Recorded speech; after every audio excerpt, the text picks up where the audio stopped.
बीमारी और मृत्यु सभी जीवित प्राणियों के लिए एक बड़ी और जटिल समस्या है। हमें अपने विज्ञान का उपयोग करके इससे बाहर निकलने का रास्ता ढूंढना होगा। हम अपने शरीर की कोशिकाओं को और अधिक विकसित करने के लिए अपने विज्ञान का उपयोग करेंगे। हम यहाँ हारने के लिए नहीं हैं, हमें जीतना ही होगा और हम जीतेंगे।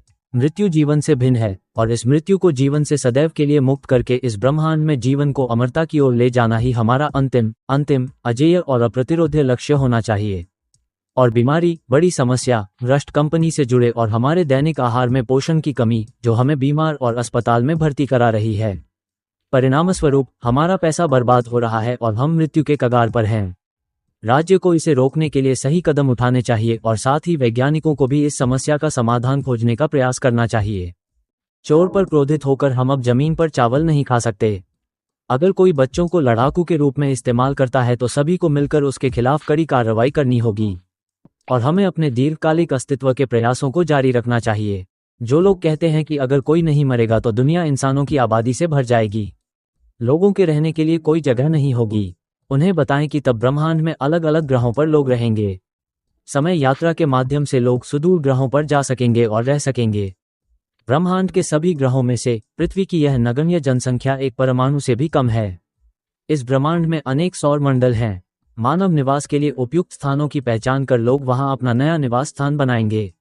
लोग पूरी दुनिया में फैल जाएंगे। मानव की सोच, मानव राज्य निर्माण, मानव जीवन यात्रा आदि में विलक्षण परिवर्तन होंगे। लोग वास्तव में मानव बन जाएंगे। मनुष्य एक दिन बीमारी और मृत्यु से हमेशा के लिए मुक्त हो जाएगा और मनुष्य अमर हो जाएगा। इस विश्व ब्रह्मांड में लोग बिखर जाएंगे।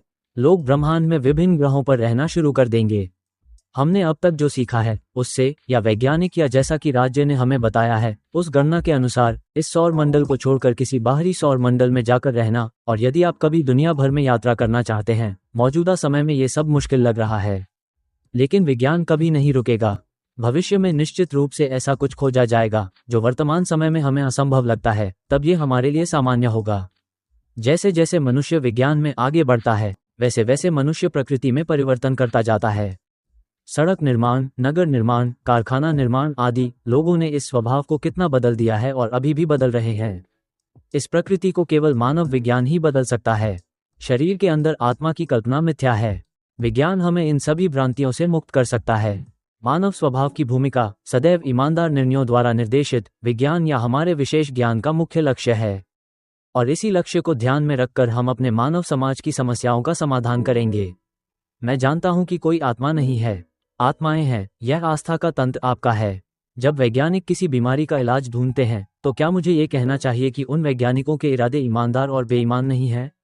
यदि वैज्ञानिकों में नैतिकता की भावना नहीं होती तो क्या वे मानव हित के लिए शोध करते? लोगों की विज्ञान की भावना लोगों की भलाई के लिए लगी हुई है।